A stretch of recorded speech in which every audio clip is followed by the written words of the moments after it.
Bonjour, monsieur le chargé d'affaires. Bonjour. Bienvenue sur Magic 9, sur le Nouvelliste, sur Télé 20 et même sur Ticket Magazine qui va passer cet entretien. Alors, on va commencer avec la question que tous les Haïtiens se posent. Pourquoi des sanctions des États-Unis maintenant?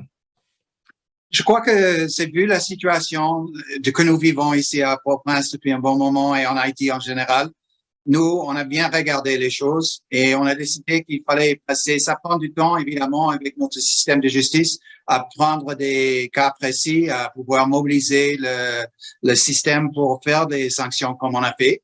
Mais on trouve ces sanctions, c'est une façon d'identifier les forces néfastes qui ont mené à la conduite que nous vivons et à essayer de les cibler précisément, à essayer de changer leur comportement et aussi de changer, encourager le comportement d'autrui que peut-être nous, on n'est même pas au courant des détails qui sont aussi partie de cet effort. Comme tous les Haïtiens le sachent et moi aussi, il y a certains éléments, on dit des élites, on dit des acteurs économiques, politiques et autres, qui sont en arrière des confrontements que nous avons vus ces derniers jours, qui ont bloqué le port, qui ont bloqué la distribution des choses à travers le pays depuis des mois, qui a mené à la situation difficile dans laquelle tous les Haïtiens vivent aujourd'hui.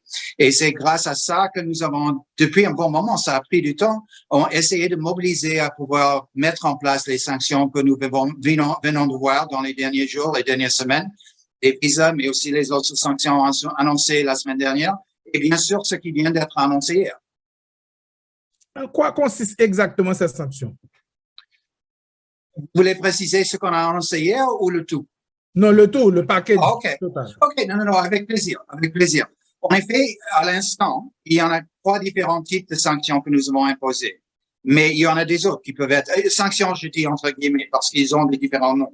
Mais alors, on a fait des limitations de visa qui ont été annoncées par notre adjoint secrétaire d'État, M. Nichols, lorsqu'il était ici il y a 3-4 semaines, qui sont en quelque sorte sont en privé, où on a identifié de certaines personnes que nous avons décidé que grâce à les documentations que nous en avions, qu'on décidait qu'ils ne méritaient plus avoir des visas, ni eux, ni leurs membres de famille. Et alors, M. Nichols a annoncé cela. Ça, c'est quelque chose qui est en progrès, qui fait que les concernés sont informés à travers nos services s'ils en ont des visas, que ben voilà, ces visas sont plus valables et qu'il faut qu'ils se présentent au consulat à essayer ils ont le droit sur nos systèmes de pouvoir présenter les raisons pour lesquelles peut-être ils pensent que nous avons des fausses documentations ou notre jugement est incorrect. Et c'est seulement à la suite de ça que cette interprétation devient permanente. En plus, il y a d'autres personnes qui n'ont même pas eu une visa, mais grâce à les actes que nous les tenons comme responsables, on les met dans le système pour que s'ils se présentent, on peut leur dire, désolé, en effet, on trouve qu'il y a certaines raisons pour lesquelles, sous nos lois, on trouve que vous n'êtes pas éligible d'avoir un visa. Alors, il y a ça, d'une côté. Il y a, à part ça, les annonces de sanctions ciblées qui ont été faites. Et la raison pour laquelle on ne dit pas les noms, c'est que sous nos systèmes, dans ces circonstances, on veut que les concernés peuvent présenter des documentations qui peut-être prouvent que nous, on a tort. Et alors, peut-être, ils peuvent gagner le visa. Ça, c'est une côté. Mais il y a, par contre, les annonces qu'on a fait, c'était vendredi, par rapport à sénateur Lambert et sénateur Latortue, qui signalent que nous avons des dossiers très complets, signalant certaines violations de loi qui ont été précisées. Dans ce cas, transport de drogue et des autres choses, nous pensons, sont très convaincants, très bien rédigés comme cas. Et en base de ça, on est en train de cibler soit leur visa, les membres de famille, mais aussi leurs biens et les autres choses qu'ils en ont. Et à contrarier les efforts néfastes qu'ils ont faits dans le passé, que nous trouvons sont en train de miner l'état de droit, la justice, la transparence, toutes ces sortes de choses. Et il faut que je précise, il y a les 2 personnes qui sont nommées déjà, mais il y en a des autres qui viendront. Ça, c'est pas un processus fini. Alors, il y a cette sorte de sanctions et peut-être vos auditeurs, ils ont suivi aussi. On a fait pas mal de cette sorte de sanctions qui ont été déjà faites contre les éléments néfastes dans la Russie et dans des autres pays dans les dernières années. En tiers, il y a ce qu'on vient de déclarer hier et je prendrai quelques instants pour vous le citer parce que j'ai en effet la déclaration faite par notre procureur général, Monsieur Merrick Garland. Il a dit que lorsqu'un citoyen américain est enlevé à l'étranger, le département le département de la justice engagera le plein porté de ses autorités chargées de l'application du droit afin de garantir son retour en toute sécurité et tenir pour responsables les auteurs Comme ces chefs d'accusation démontrent, nous sommes déterminés à collaborer avec nos partenaires internationaux et interservices, aussi bien que les services haïtiens, dans le but d'interrompre ces mécanismes d'enlèvement contre rançon qui mettent en danger la vie des citoyens américains et alimentent les gangs violents et nuisant au peuple haïtien. Et j'ajoute qu'en effet, dans ce cas, cette série de, comme on a annoncé hier, comment dirais-je, les récompenses pour les informations qui mènent à ça. On a jusqu'à aujourd'hui, je crois, à travers le monde, avec ces sortes de systèmes que nous avons en place, pas simplement le programme annoncé hier, mais des autres semblables. Il y a 75 criminels transinternationaux, soit par rapport à l'importation des trafiquants, des stupéfiants, les rançons et les autres choses. Il y a 75 criminels comme ça qu'on a interpellés et amenés à la justice aux États-Unis à une frais de 155 millions de dollars en récompense que nous avons versé dans le temps, dans des programmes similaires. Alors, nous espérons que cette sorte de programme pourra mener à justice les concernés qu'on a annoncés hier, mais il y aura encore des autres, au fur et à mesure qu'on annoncera dans tous les 3 différents programmes. Et il y a d'autres sanctions qui pourront venir, mais je ne touche pas sur ça pour l'instant. Au moment où nous nous parlons, vous parlez de ceux qui ont été nommés, mais aussi des membres de leur famille. Il y a combien d'Haïtiens à peu près sous sanctions, visa coupés et des gens dont les têtes sont mises à prix? C'est une question qu'il faut que j'admette. J'ai pas un numéro en tête précis si on compte tous les membres de famille et tout le reste, mais il y en a pas mal. Ça s'est pas arrêté. Il y a des autres en processus et comme peut-être vous avez constaté, on est en train de travailler avec nos partenaires. Les Canadiens aussi, on a annoncé des différentes sanctions contre les personnes vendredi. Et il y a d'autres choses qui viendront. Mais vous donnez une précision exacte. Et je suis pas dans une position, je pourrais faire je crois pas c'est à moi de mettre un numéro là-dessus, mais il y en a plus qui vont être annoncés. Ça viendra. Et c'est pas quelque chose qui sera rapporté dans des mois ou des années. Ça, c'est quelque chose qui va progresser fur et à mesure dans le plus ou moins prochain avenir. D'accord. Comment peut-on passer, monsieur le chargé d'affaires, d'amis des États-Unis qui reçoit la visite du chargé d'affaires à quelqu'un sous sanction?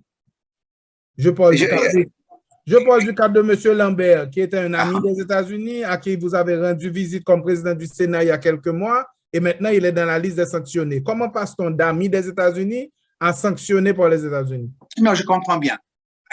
Vous savez, c'est pas une question d'être ami ou ennemi. C'est plutôt une question de nos systèmes de justice qui poursuivent des détails que nous trouvons, qui poursuivent des cas que nous pensons être là. S'il y a des déclarations faites, fur et à mesure, on essaie de viser. Et en plus, on veut maximiser la possibilité d'avancer l'avenir d'Haïti parce que nous voulons tous voir des élections qui mèneront à une réinstitution des élections de la démocratie avec un président élu et toutes ces autres choses. Alors, en visant le panorama, disons, des acteurs haïtiens, des réalités de ceux qui jouent une situation dans la réalité courante, on était en train de voir qui, par rapport à ces acteurs, s'il y a des cas, et il y en aura des autres, qui sont impliqués dans des documentations que nous avons vues dans le passé, qui peut-être sont des personnes qu'on peut identifier à essayer de bouger les choses dans la bonne direction. Et en ce cas, de dire ennemi ou autre, ça, c'est pas quelque chose qui est arrivé avant hier, mais on est arrivé à un stage de notre département de justice a dit oui, on pense que voilà, on a un cas très compliqué, très élaboré, très convaincant. Et alors, vu cette situation, on a décidé qu'il faut qu'on annonce que voilà, on prend des sanctions contre le sénateur Lambert. Il y aura des autres, mais c'est pas une question d'ennemi ou ami à un certain temps. On traite avec les gouvernements, des fonctionnaires des gouvernements, mais si on trouve une situation dans laquelle on trouve qu'il y a certaines circonstances dans lesquelles un certain est trouvé un autre point de vue comme coupable de certaines choses qui disent que nous on peut plus traiter avec, on le déclare. C'est ça qui s'est présenté maintenant avec les deux concernés qu'on a annoncé vendredi. Et comme j'ai dit, il y aura des autres dans l'avenir. Alors, voilà, c'est ma réponse pour l'instant là-dessus. Merci. D'accord. Les sanctions, c'est une sentence judiciaire ou bien c'est une décision politique? Ça, c'est une chose, il faut dire qu'il y a, le gouvernement américain, elle a ses capacités. Il veut dire qu'à un certain niveau, évidemment, il y a un calcul de qui on peut pas être en train de sanctionner on n'a pas le moyen d'être en train de voir tous les différents cas à la même instant à voir. Alors, il y a une revue de ces choses, mais on essaie d'identifier de certains individus où, en faisant les processus qu'on vient de faire, que ça mènera à une circonstance qui va faire progresser la conjoncture politique. Et alors, dans la situation, étant donné notre intérêt à ça, on regardait tous les cas possibles. On a décidé de procéder sur ces cas, mais c'est une combinaison des deux. Parce qu'évidemment, même si on avait des inquiétudes par rapport à certains acteurs, s'ils sont des acteurs qui sont propres, qui n'ont pas des choses dont on peut dire que voilà, ils ont fait des choses néfastes en avançant la criminalité, à miner comment dirais-je, l'état de droit, la transparence, à continuer comment dirais-je, à miner la justice dans le système haïtien. Si on trouve que même si ça c'est le cas, s'il n'y a pas des choses criminelles à laquelle on peut pas l'avancer sur le plan judiciaire. Dans ces cas, on a trouvé bien qu'il y avait des raisons légitimes à laquelle on pouvait le faire, et alors on a procédé. Alors c'est un peu des deux après tout. Dans le passé, les gens accusés de trafic de drogue en Haïti ont été arrêtés, ont été extradés aux États-Unis. Cette fois aussi, on va jusqu'à ça, on ira jusqu'à ça? Je ne peux pas parler pour notre département de justice. Évidemment, dans les 3 cas qui ont été annoncés hier, ces sortes de choses, il y a pas mal d'évidence à travers le monde que nous, on poursuit ces choses. Et fur et à mesure, il se peut que ces individus se présenteront aux États-Unis d'une façon ou une autre à travers nos amis, des partenaires qui pourraient les arrêter, ou soit peut-être à travers des autres moyens, qui sait. Mais après juger comment on va progresser dans certains cas, par rapport les sanctions qui ont été annoncées par rapport aux autres, à ma connaissance, c'est pas tellement fréquent que nous essayons d'intervenir, mais on identifie certains individus, comme on a fait avec les Russes, et on essaie de bloquer leurs biens, on essaie de les impacter à travers leur famille et tout le reste pour influencer leurs décisions, leur perception, comment procéder. Il y a une différente qualité lorsqu'on a, comme les 3 individus nommés hier, lorsqu'ils ont pris des actions contre les citoyens américains directement, et on essaie de prendre action contre eux. Alors, ce sont des différentes choses. Alors, concernant ceux dont les têtes ont été mises à prière, les observateurs haïtiens disent, enfin, il ne faut pas enlever d'Américains, mais vous pouvez enlever les Haïtiens.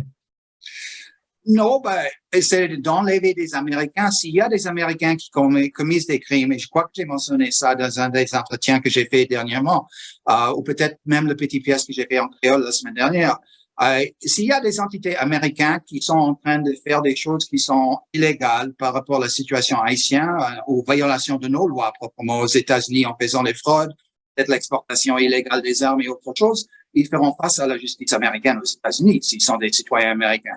Et s'il y a des citoyens américains qui commettent des crimes, et il y a eu l'expérience ici dans plusieurs autres pays, si en fin de compte ils sont arrêtés par des autorités locaux, ils ont commis des crimes, on essaie de les faire extradier aux États-Unis pour qu'ils fassent la justice contre les corps américains vu les crimes qu'ils ont commis en tant qu'Américains. Alors oui, on pourrait enlever des citoyens américains. Il y a des histoires où on a fait ça.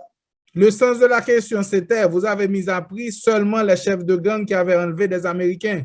Ceux qui enlèvent des Haïtiens pour le moment, et personne n'en parle. Non. I mean, il y a des différentes sanctions qui peuvent être prises contre les différentes personnes. La sanction, comme on a parlé de 3 différents systèmes de sanctions que nous avons mis en place pour l'instant, annoncés. Alors, ça fait celle hier, directement les choses vous venez de citer. Lorsqu'ils ont fait des actes contre des Américains, et alors ils sont ciblés grâce à les lois qu'on a utilisées hier pour faire les annonces qu'on a fait. Il y a des autres lois et des autres moyens que nous essayons de cibler les autres acteurs criminels qui sont en train de miner la stabilité haïtienne, et ça va se présenter dans l'avenir, être nommé comme par exemple, il y a Barbecu, il y a des autres que nous allons continuer à essayer de cibler, annoncer fur et à mesure dans le temps. Mais c'est pas simplement s'ils enlèvent des Américains, s'ils commettent des crimes et ils sont en train de déstabiliser l'état de droit et renforcer l'impunité qui existe ici malheureusement, c'est les sortes de choses que nous allons cibler à travers des autres moyens, mais pas expressément la loi qui a été appliquée. La prolifération des gangs en Haïti est beaucoup liée au fait qu'à partir des États-Unis, on a envoyé beaucoup d'armes et de munitions en Haïti. À un certain moment, il y a eu une déclaration, les douanes américaines essayaient de contenir l'envoi d'armes illégales vers Haïti. Est-ce que cet effort continue? Est-ce qu'il y a eu des saisies? Est-ce qu'il y a des poursuites aux États-Unis pour ceux qui essaient d'envoyer des armes en Haïti? Absolument. Je reconnais, et c'est malheureux, que la massive majorité des armes illégalement importées en Haïti sont malheureusement de l'origine des États-Unis. Nous, on est en train d'essayer de redoubler nos efforts pour contrôler ce fléau, d'identifier ceux qui sont impliqués dans ce trafic et de faire le nécessaire pour que ces gens soient amenés en justice. Et en même temps, nous sommes en train d'essayer de travailler avec les différents moyens que nous avons en partenariat avec la HNP et aussi avec les autres éléments du gouvernement haïtien à redoubler les efforts à contrôler cela ici de la côté haïtien dès que ces armes sont arrivées ici, soit de les saisir à l'arrivée, soit de pouvoir renforcer les capacités de les ramasser, même s'ils sont déjà pénétrés dans le pays. Ça prend du temps, mais c'est un parti des efforts d'engagement que nous poursuivons avec la HNP à l'heure. La situation se dégrade depuis des mois en Haïti. Mais on remarque que ça fait peut-être 8 semaines depuis que les États-Unis changent le ton et changent les initiatives. C'est un changement de politique envers Haïti? Je ne dirais pas oui. En effet, c'est une continuation de la politique. Une grande chose qui a changé, c'est que, vu la situation du choléra, vu la situation de blocage de port, qui est quelque chose de neuf par rapport au carburant et les autres choses, le gouvernement en place haïtien a lancé un appel à la communauté internationale pour qu'elle fasse quelque chose pour assister, pour qu'on puisse s'adresser directement à la réalité du choléra qui était en train qui continue d'ailleurs, de se répandre à travers le pays et de pouvoir cibler les choses que le gouvernement haïtien alors n'avait pas la capacité de renverser et changer. Et alors, c'est ça qui a changé. C'est pas la politique américaine qui a changé. Nous, on a eu un engagement depuis très longtemps à voir avancer les choses sur le plan politique, de trouver pas de trouver, mais d'encourager les acteurs haïtiens à ce qu'ils trouvent un moyen à l'haïtien de s'avancer les affaires politiques. Et nous, on était là et on reste là avec les autres partenaires à accompagner ce processus. Mais la chose nouvelle qui s'est introduite, c'était cette réalité des criminels qui bloquaient en soutien avec certains éléments qui profitaient de la marché noir, des autres choses, qui ont décidé en effet, d'étrangler le peuple haïtien et le pays en bloquant la distribution de carburant. Et en même instant, vu la croissance, la réapparence tragique de la choléra dans le pays, ils étaient en train de mettre en question la vie même des milliers d'Haïtiens. Et alors, dans ce contexte, nous, on a décidé qu'il fallait faire plus et à la réponse, en répondant à l'appel fait par le gouvernement haïtien, on a pris les dispositions qu'on prend et on travaille toujours avec nos partenaires à les Nations Unies à pouvoir essayer de s'avancer, à voir comment nous pouvons progresser, à faire une réponse plus solide et concrète à la demande faite par le gouvernement, mais ça dépend toujours des réalités à New York et les décisions prises à les Nations Unies, de voir exactement comment nous et les autres partenaires pays amis d'Haïti vont répondre à la demande de l'utilisation de force pour assurer la sécurité et rassurer les conditions nécessaires pour qu'on puisse avancer à traiter le choléra, aussi à s'adresser à la crise humanitaire que touche tous les Haïtiens à travers le pays. Et alors, il y a deux différentes choses qui sont là et je ne vois pas que c'est inconsistant. OK.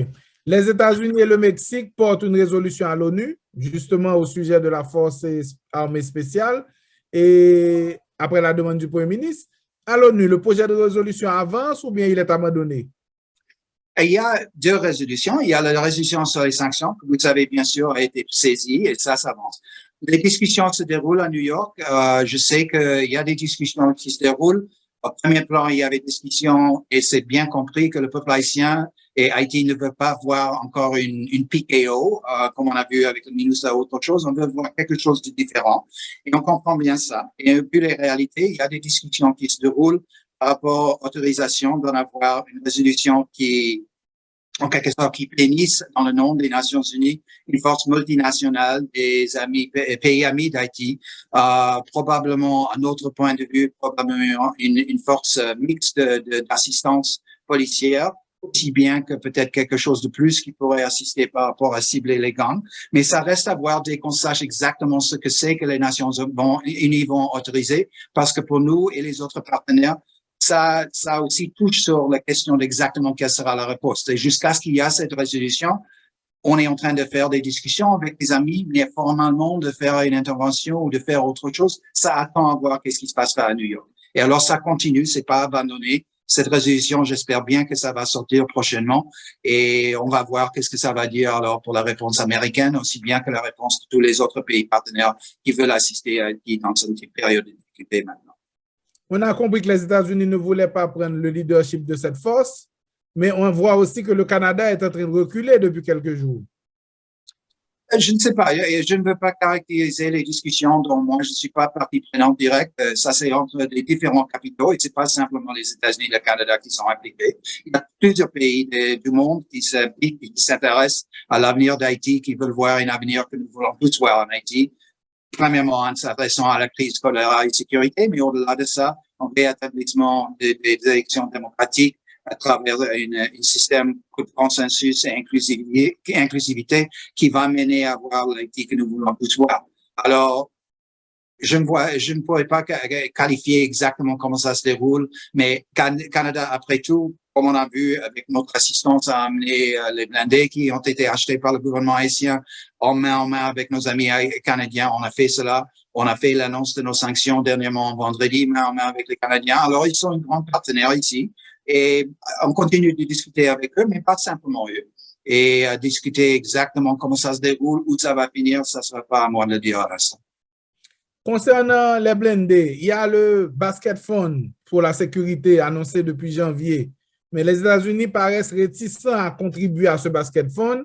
Vous avez donné très peu d'argent jusqu'à présent pour le Basket Fund, et il était question que les États-Unis recrutent, font le vetting et aident la PNH à monter une force spécialisée, mais ça aussi, on voit que ça traîne. OK, le Basket Fund et comment ça s'avance par rapport aux Nations Unies, c'est pas une question directement qui fait de sens pour moi. Nous, on a fait une cotisation de 3 millions de dollars envers le Basket Fund. Et il y a les Canadiens qui ont versé, je crois que c'est 6 ou 9. Il y a 2 autres pays qui sont en train de verser. Ça, c'est un appel en cours. Mais en même temps, notre assistance avec la PNH est très grande. Elle a redoublé dans les dernières années. Mais il faut comprendre que la PNH, par rapport aux autres services de police dans le monde, est très, très petite par rapport à la population haïtienne. C'est un des grands problèmes qu'ils en ont.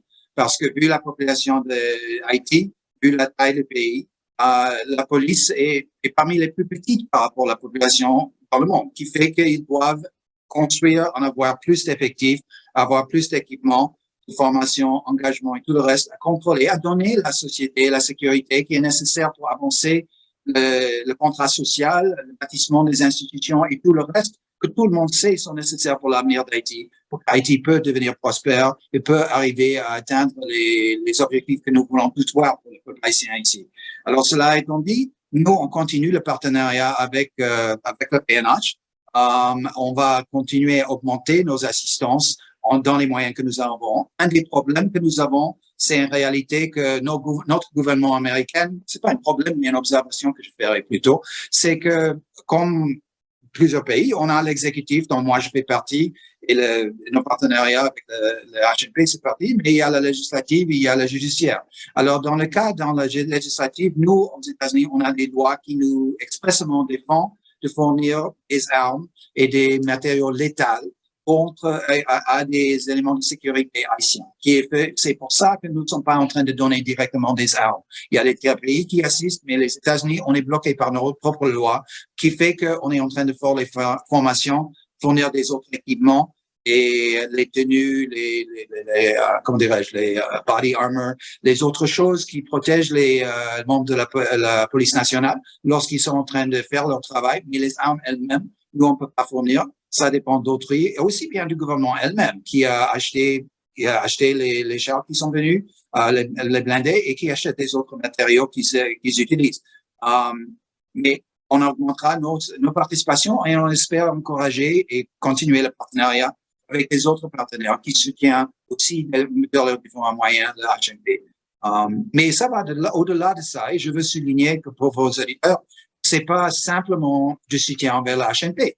Le volet de soutien du gouvernement américain, du peuple américain envers Haïti est très, très grand. Ça incorpore depuis très longtemps et ça continue par rapport au SIDA, par rapport au paludisme, par rapport à toutes sortes d'autres choses qui se déroulent dans le pays. On a des participations assez larges et on va continuer cela à assister le peuple haïtien et on espère bien de s'en sortir de la crise dans laquelle on est, de pouvoir assister à bâtir et rebâtir les institutions de l'État et les autres choses qui sont nécessaires pour l'avenir de Haïti, pour la jeunesse haïtienne, qui est le but pour toutes nos participations à mener l'Haïti à la démocratie et à travers les élections pour un président élu et une assemblée et tout le reste de choses qui malheureusement sont en suspens pour nous.